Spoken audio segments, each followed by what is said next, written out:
미가서 6장 8절 사람아 주께서 선한 것이 무엇임을 내게 보이셨나니 여호와께서 내게 구하시는 것은 오직 정의를 행하며 인자를 사랑하며 겸손하게 내 하나님과 함께 행하는 것이 아니냐. 아멘. 오늘은 하나님의 사람인지 선택하는 것을 보면 압니다. 이런 제목으로 말씀을 드리려고 합니다. 6월 3일이 무슨 날입니까? 제21대 대통령을 뽑는 선거가 있는 날입니다. 다른 선거도 중요하지만 그러나 이번 21대 대통령 선거는 나라의 운명이 걸린 굉장히 중요한 선거라 여러분들이 선택을 잘 해야 된다고 생각합니다. 저는 누구를 뽑으라고 이렇게 말씀하지는 않겠습니다. 그것은 개인의 자유이고 권리이기 때문입니다. 그렇지만 나라의 운명이 걸린 일이라 우린 좀 잘 선택해야 할 필요가 있어요. 잘 선택해서 여러분 꼭 뽑았으면 좋겠습니다. 왜냐하면 우리나라는 아직 전쟁이 끝나지 않는 휴전 국가이기 때문입니다. 언제 다시 전쟁이 일어날지 모르는 상태에 있습니다. 지금 우리나라는 공산국가인 북한과 중국으로부터 많은 공격과 위협을 받고 있습니다. 그래서 대통령을 뽑을 때는 세 가지를 기준으로 신중하게 생각하고 선택해야 되는 거예요. 먼저 공산주의자들로부터 자유민주주의를 지킬 의지가 있는가? 이 소중한 자유민주주의를 지킬 수 있는 사람을 대통령으로 뽑아야 합니다. 그리고 여러분들 그걸 알아야 돼요. 자유를 빼앗기거나 자유를 잃어버리게 되면 자유민주주의 국가에서 무슨 국가로 바뀌어져요? 공산주의 국가로 바뀌게 되어지는 겁니다. 자유는 공짜로 얻는 것이 아니에요. 다 피 흘리고 수고하고 그 어려움 중에서 자유를 얻었고 자유를 지키고 있다는 걸 알아야 합니다. 그리고 두 번째는 안보의식이 투철한가를 보여야 합니다. 우리나라는 언제 전쟁이 일어날지 몰라요. 그런 전쟁이 일어날 수밖에 없는 그런 환경을 우리나라는 가지고 있습니다. 그래서 국가의 안녕과 미래를 책임질 수 있는 사람을 뽑자라는 거예요. 뭘로 뽑자고요? 그런 사람을 대통령으로 뽑자라는 얘기입니다. 그리고 세 번째로 어떤 사람을 우리가 대통령으로 뽑아야 하느냐?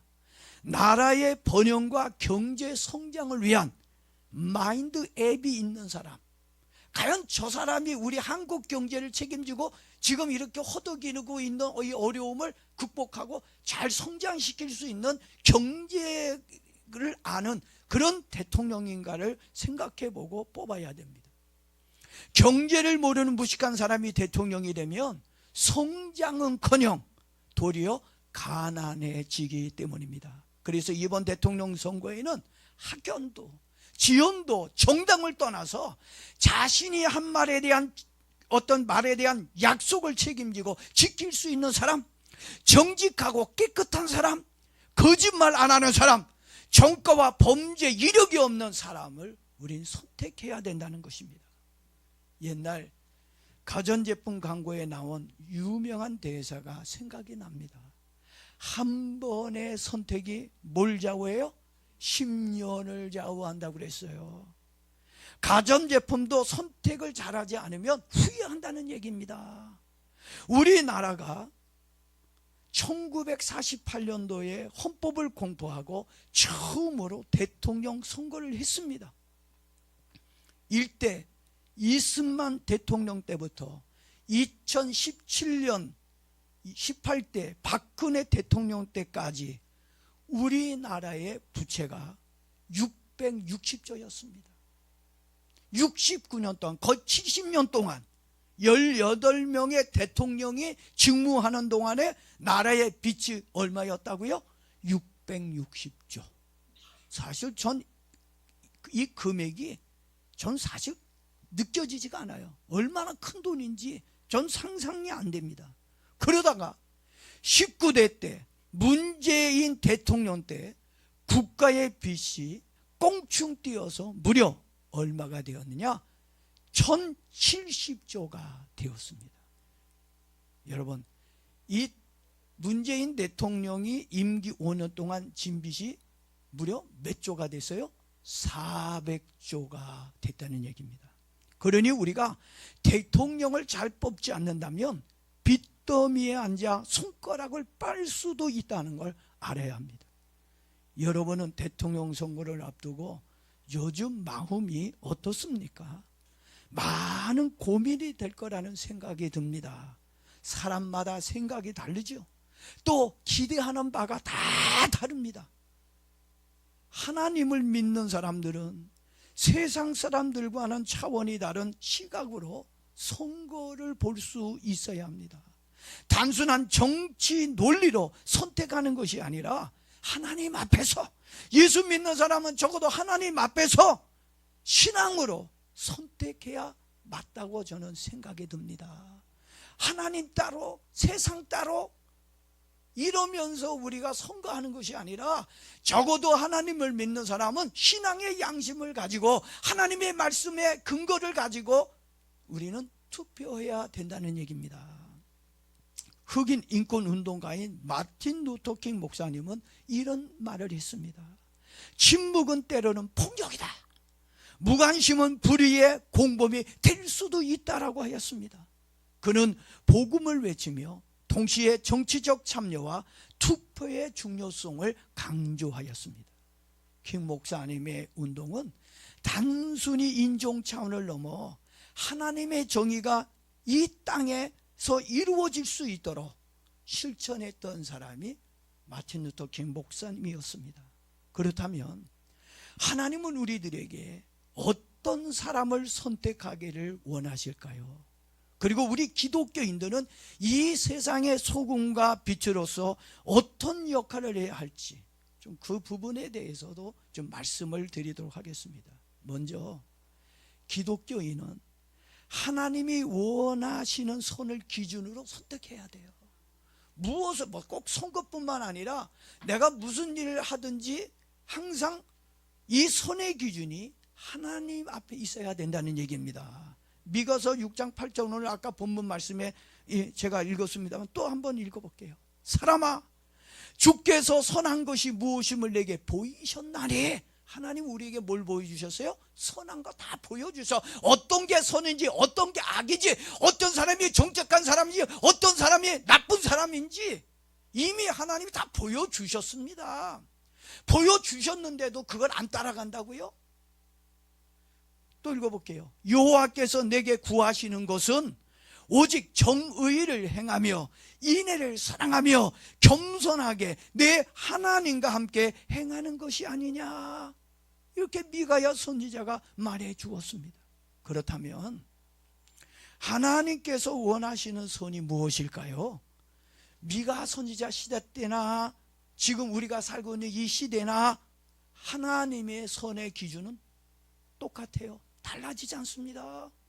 그때 하나님의 선은 이렇고 지금의 하나님의 선이 이렇고, 그건 진리가 아니에요. 진리는 변함이 없는 게 진리입니다. 예? 하나님이 뭘 요구하, 세 가지를 얘기하셨어요. 정의, 사랑, 겸손. 이 세 가지는 시간이 지나도 변하지 않는다는 얘기입니다. 우리는 이 세 가지의 기준을 가지고 사람을 뽑아야 되는 거예요.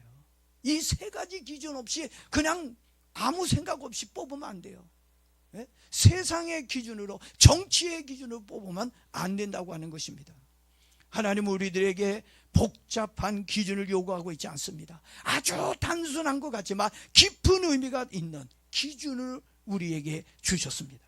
여러분은 투표를 할 때 지금까지 어떤 마음으로 투표를 하셨습니까? 내가 좀 더 편안하게 살아야지, 좀 더 편안하게 살기 위해서 여러분들 투표했을 겁니다. 아니면 내 사업에 큰 이익이 되지 않을까? 저 사람이 대통령 되면 나에게 좀 득이 되지 않을까? 뭐 이런 걸로 인해서 우리는 대부분 투표를 했다고 생각이 듭니다. 그런데 하나님의 기준은 그 사람이 정의로운가, 그 사람이 사랑이 있는 사람인가, 또한 그 사람이 겸손한 사람인가를 보신다는 얘기입니다. 우리들도 이 기준으로 대통령을 선택한다면 이번 21대 대통령은 좋은 사람을 대통령으로 뽑을 거라고 저는 생각합니다. 그리고 두 번째는 하나님은 외모로 사람을 보지 않고요, 중심으로 사람을 본다는 얘기입니다. 그래서 이번 선거에는 정당이나 학연과 지역을 보지 말고 여러분들이 좀 선택했으면 좋겠어요. 어떤 사람인지 그 사람을 보고 신앙의 관점에서 하나님의 기준으로 꼭 선택하는 저와 여러분 되어지기를 바랍니다. 하나님께서 선지자 사무엘에게 하신 말씀이 있습니다. 사람은 외모를 보지만 나는 외모를 보지 않고 중심을 보는 하나님이라고 말씀하셨습니다. 그런데 우리는 누군가를 볼 때 그 사람의 외모나 말투에 많은 영향을 받습니다. 저도요, 사람 보지 말지, 외모 보지 말지, 학력 보지 말지, 이렇게 보지 말지라고 해놓고도 보면 못생겼네, 아유 공부도 못했네, 이게 외적인 것으로 사람을 판단하고 정죄하는 죄를 많이 짓습니다. 그렇지만 하나님은 사람의 뭐를 보셔요? 중심을 보는 거예요. 우리 좀 중심 보자는 말이에요. 그 사람이 가지고 있는 게 정직이냐, 사랑이냐, 겸손이냐, 뭔가 그 사람이 가지고 있는 걸 좀 우리가 좋은 사람을 선택하자고요. 여자가 좋은 신랑 만나면 행복하고 또 남자가 좋은 신부를 만나면 행복하잖아요. 선택을 잘못해서 나쁜 신랑 만나고 질 떨어지는 여자 만나면 평생 고생하든지 아니면 이혼하든지. 지금 우리나라도 꼭 겉에 거를 보고 선택하는 것이 아니라 속을 보고 좀 선택했으면 좋을 것 같습니다.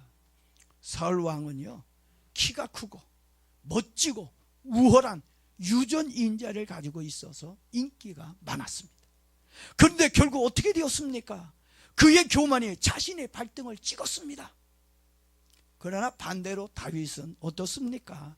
양치는 소년이었지만 하나님의 마음에 합한 사람이었기에 오늘 여러분들도 겉에 나타난 것들만 보지 말고 그 사람의 말솜씨, 그 사람의 화려한 입담만을 보고 현혹돼서 그 사람을 지지하고 선택하는 것이 아니라 정말 그 사람 안에 있는 정말 양심과 정직과 능력을 보고 오늘 여러분 정말 믿음 안에서 잘 선택하기를 바랍니다.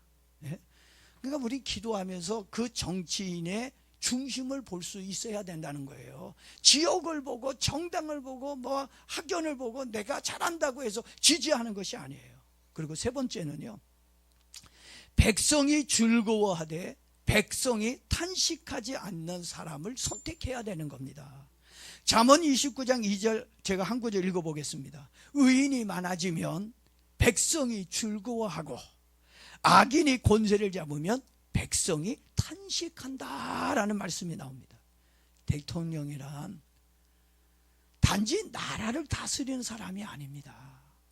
그 안에는 수많은 사람들의 생명이 달려있고 국민의 눈물이 담겨 있습니다. 여러분은 기억하십니까? 우리나라 현대사에 수많은 부정과 억압이 있었습니다.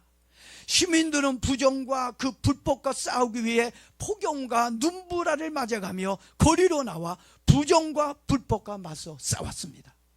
그리고 정의와 법치가 살아있는 나라, 상권 분립이 회복되는 나라가 되기 위해 외쳤습니다. 그때 믿음의 사람들도 기도하면서 함께 했습니다. 우리나라에 정의가 다시 회복되는 은혜가 있기를 바랍니다. 국민이 좋아하는 지도자, 하나님의 마음에 드는 사람이 대통령으로 뽑혀지도록 저도 기도하고 여러분들도 기도했으면 좋을 것 같아요. 그리고 네 번째는요, 기독교인의 역할과 책임에 대해서 좀 말씀을 드리겠습니다. 우리 기독교인의 역할이 커요. 책임도 막중합니다. 우리 기독교인을 가리켜서 뭘로 비유했어요? 너희는 세상에 빛이고 세상에 소금이라고 예수님은 말씀하셨습니다. 여러분, 어두움을 밝혀내야 하고 맛을 내야 할 책임이 누구에게 있어요? 예수 믿는 나에게 있어요. 우리 예수 믿는 사람이 빛을 비춰야 되고 맛을 내야 된다는 얘기입니다. 이 책임이 있어요. 그래서 예수님께서 마태복음 5장에서 말씀하셨습니다. 너희는 세상의 소금이요 세상의 빛이라. 근데 우린 소금과 빛이라는 걸 잊어버리고 살아. 예? 여러분들도 알다시피 소금은 맛을 내기도 하지만 무엇보다도 부패를 막는 역할을 합니다. 그리고 빛은 어두움을 몰아냅니다. 왜 예수 믿는 사람 있는데 왜 거기가 어둡습니까? 꺼져서 그래요. 조명이. 예수 믿는 사람이 있으면 맛있는 소금의 맛이 나와야 되는데 왜 싱겁습니까? 왜 자꾸 썩고 문제가 생깁니까? 맛을 잃어버렸기 때문이에요. 기독교인의 역할을 못하고 책임을 못했기 때문에 그런 거예요. 예? 그래서 빛이 어둠을 물리치고 소금의 맛을 내고 부패를 막는 것처럼 우리 그리스도인은 바로 그런 존재가 되어야 한다는 얘기입니다.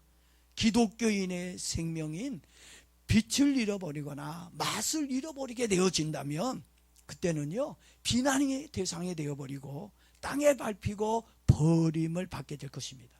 그래서 교인들은 이 땅의 부패를 막고 어두운 세상을 밝히는 역할을 감당해야 합니다. 그렇다면 우리가 사회를 향해 침묵하며 무관심해야 할까요? 투표가 세상을 변화시키는 유일한 방법이라고는 말할 수는 없지만 우리가 하나님의 가치로 선택을 하고 책임을 감당할 때 우리에게 주어진 표 하나하나가 하나님의 빛이 되어 이 사회를 밝히고 바른 길로 인도하게 되어질 거라고 저는 믿습니다.